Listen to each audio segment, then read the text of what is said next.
Hello मेरे प्यारे बच्चों, सभी को नमस्ते। उम्मीद है कि आप सभी बहुत अच्छे होंगे। बच्चों, आपका आज अपने मिशन शिक्षण संवाद के इस मंच पर आपका बहुत बहुत स्वागत है। तो बच्चों, आइए आज हम फिर जो क्रिया हमारा विषय है उस पर आपको जानकारी देते हैं। तो बच्चों, जैसा कि हम पिछले सप्ताह आपको क्रिया के बारे में विस्तार से जानकारी दी थी, सकर्मक क्रिया क्या है, अकर्मक क्रिया क्या है, तो आज बच्चों हम उसी विषय को और आगे बढ़ाते हुए तो संरचना के आधार पर क्रिया कितने प्रकार की होती है उस पर आपको आज विशेष जानकारी देते हैं, आपकी समझ को बढ़ाते हैं। तो आइए बच्चों, इस पर हम ध्यान देते हैं। तो जैसा कि बच्चों आप देख रहे हो कि संरचना के आधार पर क्रिया के प्रकार, इस विषय पर हम आपको आज विस्तार से जानकारी देते हैं। तो आइए, संरचना बनावट के आधार पर क्रिया दो प्रकार की होती है। कितने प्रकार की होती है बच्चों क्रिया? दो प्रकार की संरचना के आधार पर। तो हमारा पहला क्या है? सरल क्रिया और संयुक्त क्रिया। तो सरल क्रिया किसे कहते हैं और संयुक्त क्रिया किसे कहते हैं, पहले हम इसको एक एक नंबर को जान लेते हैं। तो हमारा पहला क्या है?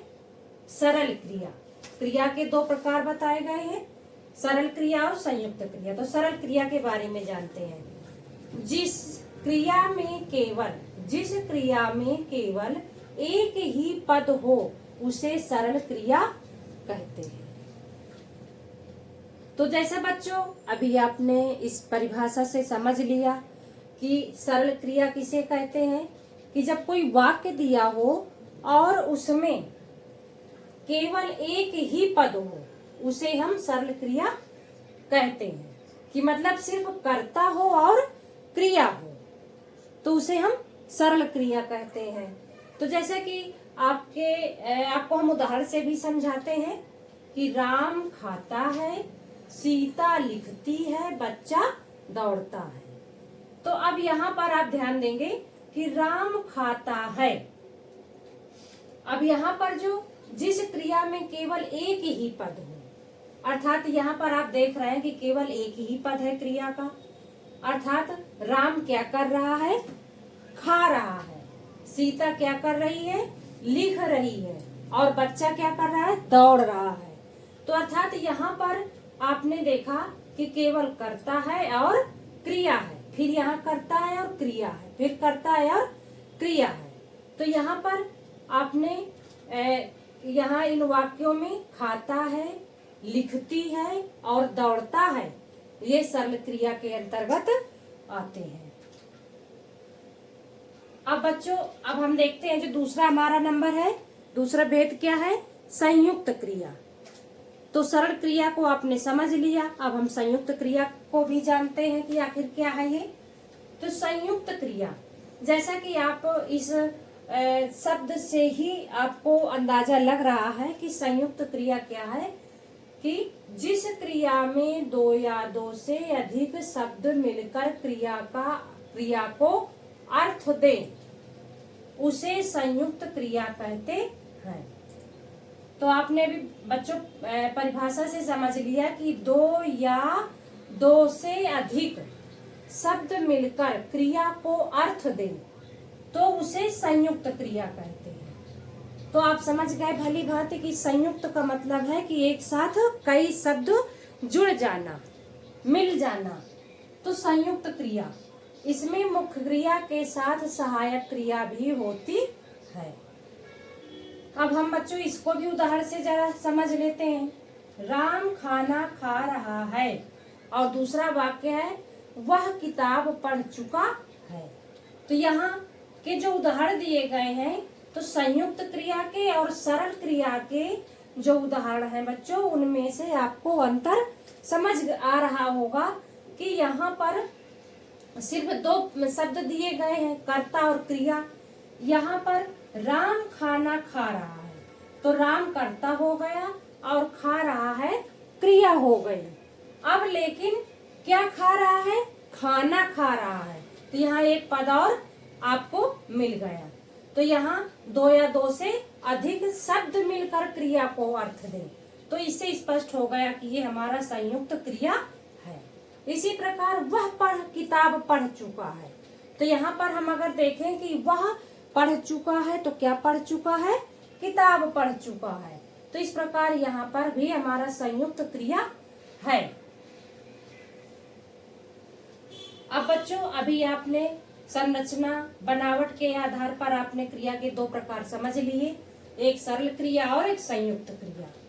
अब हम इनको कुछ आपके सामने उदाहरण स्वरूप कुछ प्रश्न दे रहे हैं, तो इनको भी आपको अपनी कॉपी में समझ करके नोट करते जाना है। तो हमारा पहला उदाहरण क्या है, क्या प्रश्न है, लिख रहा है किस प्रकार की क्रिया है। ये बच्चों आपके सामने हमने सही विकल्प चुनिए वस्तुनिष्ठ प्रश्न रखे हैं, बहुविकल्पीय प्रश्न जिनको कहते हैं, तो उन्हीं से आपको उत्तर भी छांटना, यही प्रश्न मिलेगा, यहीं पर आपको उत्तर भी मिलेगा। तो लिख रहा है किस प्रकार की क्रिया है। अब हमको यहाँ पर देखना है कि लिख रहा किस प्रकार की क्रिया संयुक्त क्रिया है कि सरल क्रिया है। तो यहाँ पर हम समझ चुके हैं कि सरल क्रिया में एक ही पद हो, तो आप ये देख रहे हो कि यहाँ पर लिख रहा है एक ही पद है, तो इसलिए यह हमारा इसका क्या हुआ, लिख रहा है किस प्रकार की क्रिया है।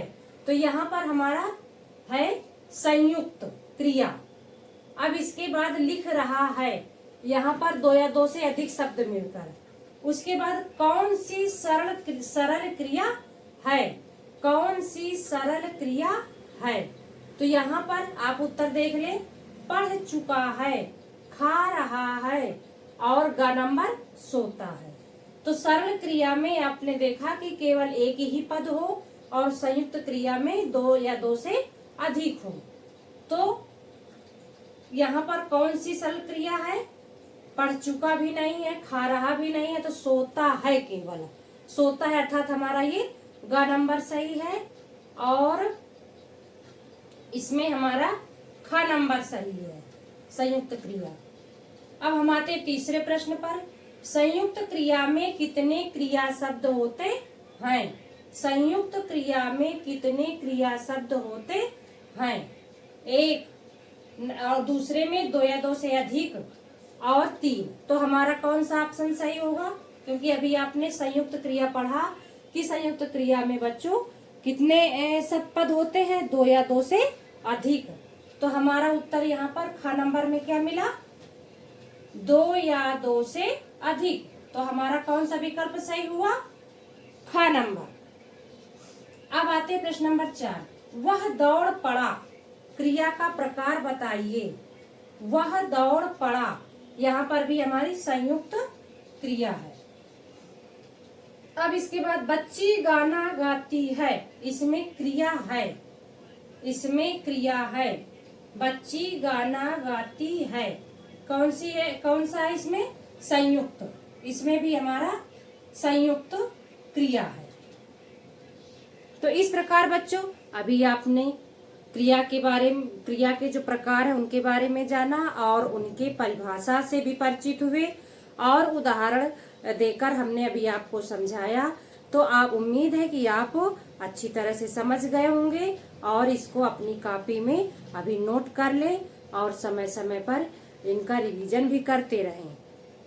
बच्चों अब अपनी पाठ्य पुस्तक से कुछ ऐसे ही उदाहरण छांटकर अपनी अभ्यास पुस्तिका में लिखें।